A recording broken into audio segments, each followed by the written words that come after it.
আজকে আমরা কি নিয়ে কথা বলবো ভগিনী বলতো? রাম ভাই, কথা তো আমরা বলবো, অবশ্যই কথা বলবো। তিনজনে যখন বসেছি জটলা করে, আড্ডাও হবে, কথাও হবে। বন্ধুরা, আপনাদের বলি যারা অনুষ্ঠান শুনছেন, যে সমুদ্রের কথা। সমুদ্রকে বিশেষভাবে গুরুত্ব কেন দিতে হবে? কারণ আমরা যে পৃথিবীতে বাস করি, সেই পৃথিবী পৃষ্ঠের ভগিনী 70% জুড়ে রয়েছে মহাসাগর। তোমরা ছোটবেলায় আমরা বইয়ে কি পড়েছি? পৃথিবীর 3 ভাগ জল, 1 ভাগ একদম। তাহলে সেই সঙ্গে এটা বোঝার আছে যে পৃথিবীর বেশিরভাগ জীববৈচিত্র্য কিন্তু এই সমুদ্রের জলেই বাস করে।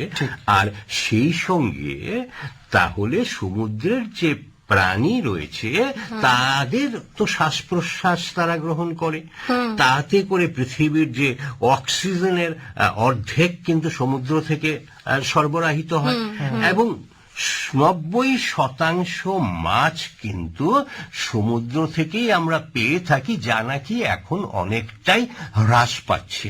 কারণ সমুদ্র থেকে আমরা প্রচুর পরিমাণে মাছ তুলে নিচ্ছি নিজেদের প্রয়োজনে, বিনিময়ে দিচ্ছি না কিছুই। অন্যদিকে যদি ভেবে দেখি তাহলে 50% প্রবাল প্রাচীর কিন্তু শেষ হয়ে যাচ্ছে। মানুষ অর্থাৎ আমরা নিজের প্রয়োজনে শুধু নিচ্ছি, দিচ্ছিটা কোথায়? সমুদ্র যে রক্ষা করতে হবে সেটা ভাবছি কোথায়? তাই কিনা? তুমি তো বঙ্গোপসাগরের খুব কাছাকাছি থাকো পবিত্র ভাই, তা সুন্দরবনেও তোমার প্রায়শ গতি।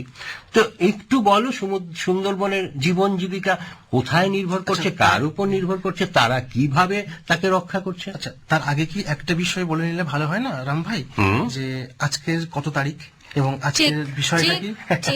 একদম কথাটাই কিন্তু ভুলে গেছি আমরা। না, ঠিক ভুলিনি। আসলে আজকে 8ই জুন, আর বিশ্ব মহাসাগর দিবস।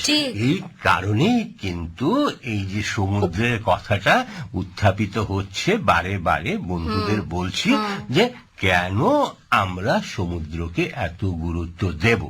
কারণ আজকের দিনে আমরা একটা সচেতনতা সারা বিশ্ব জুড়ে জাগানোর চেষ্টা করি যে সমুদ্র আমাদের কাছে কতটা গুরুত্বপূর্ণ, কেন গুরুত্বপূর্ণ, সমুদ্রকে কেন আমরা রক্ষা করার কথা ভাববো, আমাদের যে জীবনযাত্রা তার সঙ্গে সমুদ্র কিভাবে যুক্ত, এবং সমুদ্র রক্ষণাবেক্ষণ বা তার যে ব্যবস্থাপনা করার দিক, সেগুলো যদি সঠিকভাবে নিয়ন্ত্রিত না হয় তাহলে আমরা কি ধরনের বিপর্যয়ের সম্মুখীন হতে পারি। এই যে প্রাকৃতিক বিপর্যয়ের কথা আলোচিত হলো, তা কেন হচ্ছে? আজকে দেখো ভগিনী, এই যে বিশ্ব উষ্ণায়ন বলো, আর খাবারের যোগান কিংবা বৃষ্টিপাত, জীববৈচিত্র্য হারিয়ে যাওয়া, এর সমস্ত কিছু, জলোচ্ছ্বাস, এই যে ঘূর্ণি ঝড়, সমস্ত কিছুর মধ্যে কিন্তু সমুদ্রের প্রভাব রয়েছে।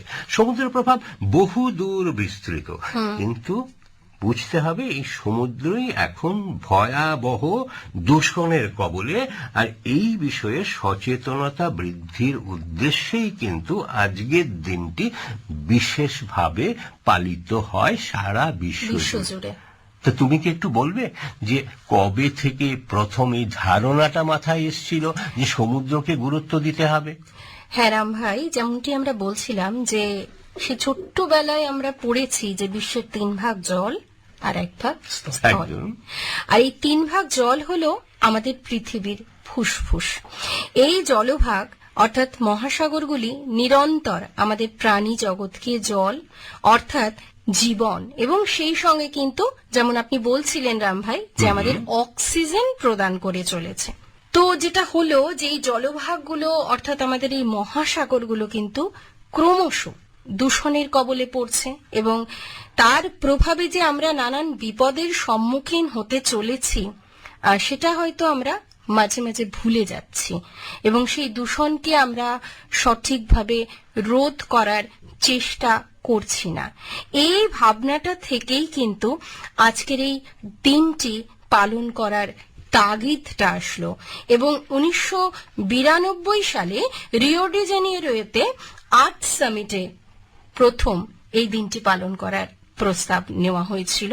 জাতিসংঘ এই প্রস্তাবটি গ্রহণ করেছিল এবং আনুষ্ঠানিকভাবে বিশ্ব মহাসাগর দিবসটি 2008 সালে সাধারণ পরিষদ, জাতিসংঘের যে সাধারণ পরিষদ আছে সেই পরিষদ দ্বারা নির্ধারণ করা এই হয়। সঙ্গে ভগিনী একটু তোমার কথার সঙ্গে একটু জুড়তে চাইবো আর কি, যে বিষয়টা হচ্ছে যে সময়ে তুমি রিও ডি জেনেরিও আর্থ সামিটের কথা বললে, সেখানে কানাডা প্রথম প্রস্তাব দিয়েছিল একদমই যে তাই। বিশ্ব সমুদ্র দিবস পালন করা হোক, প্রয়োজন এবং এটা। তার জন্য কিন্তু আন্তর্জাতিক অংশীদার যে সংস্থাগুলো রয়েছে তাদের সহায়তায় 2022 সাল থেকে দ্য অসিয়ান এই যে প্রকল্প ছিল তার উদ্যোগে সমস্ত বিশ্ব জুড়ে বিশেষভাবে প্রচার চালানো হয়েছে। ক্রমাগত চেষ্টার পরে প্রায় 4 বছর বাদে তুমি যে বললে ওই 8ই জুনকে জাতিসংঘ কিন্তু 2008 সালে স্বীকৃতি দিয়েছে সারা বিশ্ব জুড়ে যে ওয়ার্ল্ড ওশিয়ান ডে, অর্থাৎ বিশ্ব মহাসমুদ্র দিবস বা মহাসাগর দিবস হিসেবে পালিত করার জন্য। কিন্তু কেন পালন করব সে সম্পর্কে বলো।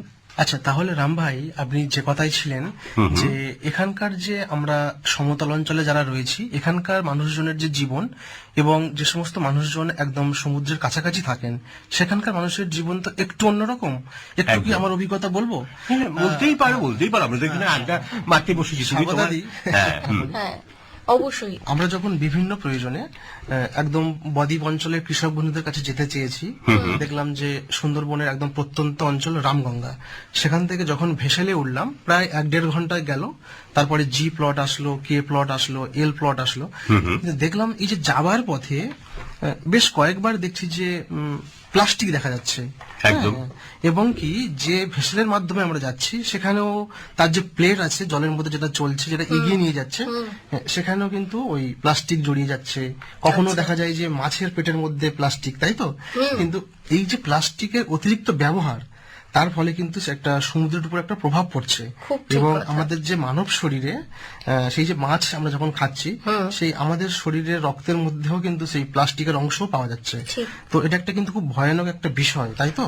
তাহলে সেই জিনিসটাই তো আমি বলতে গিয়ে বলছিলাম যে আজকে দেখো সমুদ্র যখন সারা বিশ্বের মানুষের জন্য প্রোটিন এবং খাদ্যের একটা প্রধান উৎস বা অন্যান্য যে উপকারিতাগুলো আমাদের আলোচনা থেকে উঠেই এসছে, আজকে সেই সমুদ্রই কিন্তু ভয়াবহ দূষণের নানা রকম কবলে দূষণের পড়েছে। সম্মুখীন। তুমি তো প্লাস্টিক দূষণের কথা বললে।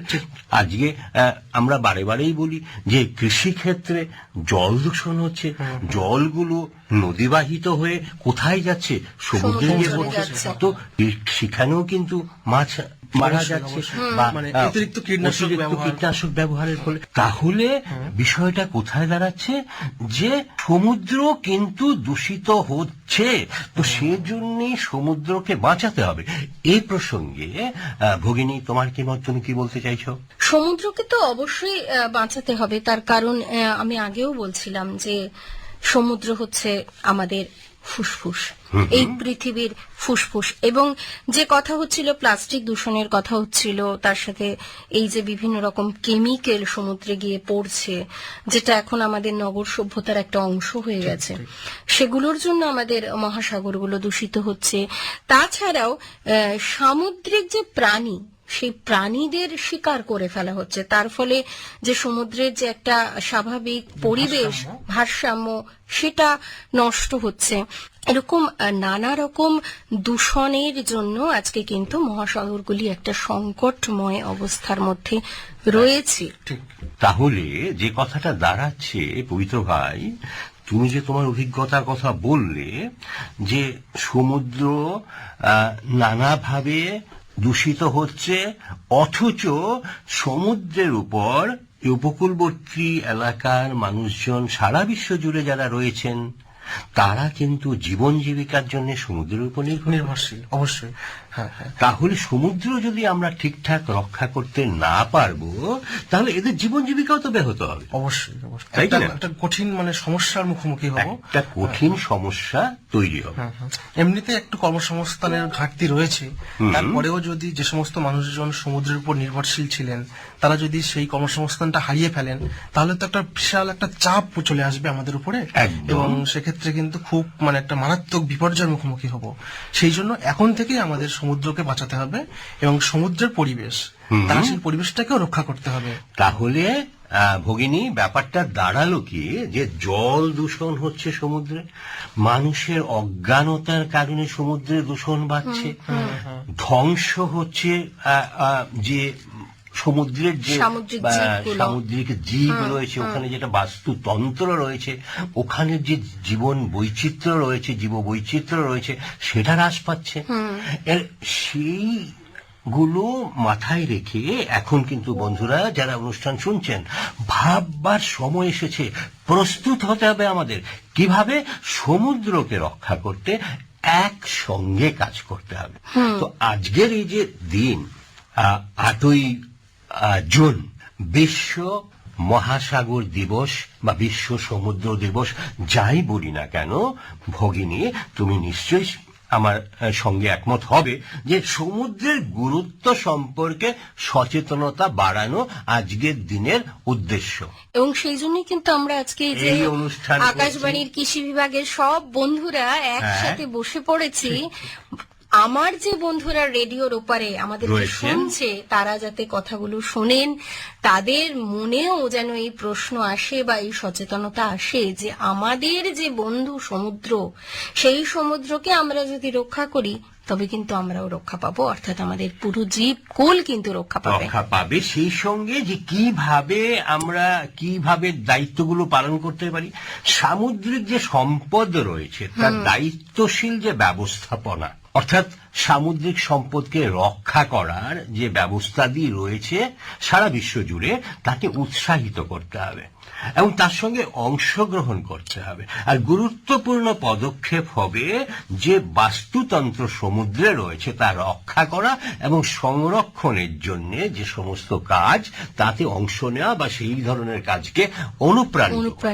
এবং যে ধরনের কাজ করলে পরে সমুদ্রে দূষণ হয়, সেই কাজগুলো থেকে বিরত থাকা এবং নিজেকে পরিহার করা, সঙ্গে সঙ্গে সমাজে একটা সচেতনতা গড়ে তোলা যে না, আর দূষণ নয়, সামুদ্রিক দূষণ প্রতিহত করতে হবে। ঠিক।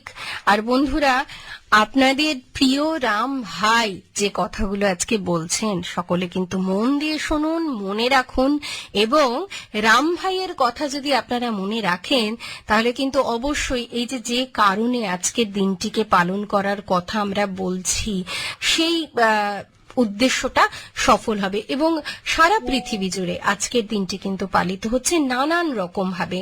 কোথাও সেমিনার হয়, কোথাও কোথাও চিত্র প্রদর্শনী হয়, এবং নানান রকম কুইজ ছাত্র সমাজের মধ্যে যাতে এই সচেতনতা গড়ে তোলা যায়, তাদের মধ্যেও যেন এই চেতনা আসে যে সমুদ্র আমাদের একটা অত্যন্ত গুরুত্বপূর্ণ এবং একটা অত্যন্ত বড় সম্পদ, সেই সম্পর্কে যাতে আমরা সচেতন হতে পারি, আমাদের ভবিষ্যৎ প্রজন্মকে সচেতন করতে পারি, সেই জন্য নানান রকম অনুষ্ঠান কিন্তু সারা বিশ্ব জুড়ে পালিত হয়। টিভিতে বা রেডিওতে বিভিন্ন অনুষ্ঠান হয়, সেগুলো শুনুন, জানুন, বা আপনার কাছে যে অনুষ্ঠান হচ্ছে সেখানে অংশগ্রহণ করুন, বাড়ির ছোটদের অংশগ্রহণ করান, যাতে আমরা সচেতন হতে পারি এবং এই সচেতনতার মাধ্যমে যাতে আমরা সামুদ্রিক জীব বা আমাদের সমুদ্র থেকে যে সম্পদ আমরা পাচ্ছি বা আমাদের যে পরিবেশের ভারসাম্য, সেটাকে আমরা ঠিক করে যাতে বজায় রাখতে পারি। এই প্রসঙ্গে পবিত্র, তুমি যদি একটু সংযোজন করো তোমার অভিজ্ঞতা থেকে, যে ধরনের সামুদ্রিক কি বলবো, যে একটা করাল প্রভাব আমরা দেখতে পাচ্ছি, বা বিশেষত এই যে বিশ্ব উষ্ণায়ন আজকে যেভাবে দেখা দিচ্ছে, এবং তার একটা সরাসরি প্রভাব কৃষিক্ষেত্রে পড়ছে অবশ্যই। তো সেই জায়গাগুলো থেকে আমরা যদি এই যে আবহাওয়া এবং জলবায়ুর ক্ষেত্রে আমরা দেখি যে একটা বড় ধরনের পরিবর্তন দেখা দিচ্ছে, এবং সেই পরিবর্তনগুলো আসলে কিন্তু আমাদের যে চাষবাস তার পরিপন্থী হয়ে উঠছে। অবশ্যই একটু বলি রাম ভাই, হ্যাঁ। যে আমাদের এই যে অনেক শ্রোতা বন্ধুরা হয়তো ভাবছেন যে আমরা ঠান্ডা ঘরে বসে কিছু কথা বলছি, কিন্তু বাস্তবে দেখা যায় যে আমাদের যে উপকূলবর্তী অঞ্চলের অনুষ্ঠান রেকর্ড করতে গিয়ে বা বিভিন্ন সময় আমরা সেখানে থেকে দেখেছি যে বাস্তবে কতটা কঠিন, এবং ঠিক যে সময় এই বিপর্যয়গুলো আসে ঠিক সেই সময় কিভাবে নিজেদের মাথাকে ঠান্ডা রাখতে হয়, হ্যাঁ ঠিক কোনটা আমাদের করণীয় সেগুলো কিন্তু খুব বুঝে নিতে হয়। দেখুন যে ধরুন যখন চাষবাসের সময় হ্যাঁ প্রচন্ড ঝড় বৃষ্টি একটা খবর শুনতে পাচ্ছি, চারিদিকে এখন সোশ্যাল মিডিয়ার মাধ্যমে সবটা ছড়িয়ে পড়ছে, কিন্তু ঠিক সেই সময়ে আমাদের যে মাঠের যে পাকা ফসলটি রয়েছে সেটা কিন্তু তুলে ফেলতে হবে। হ্যাঁ এই যে ব্যাপারগুলো কিন্তু আমাদের খুব ঠান্ডা মাথায় সচেতন হতে হবে।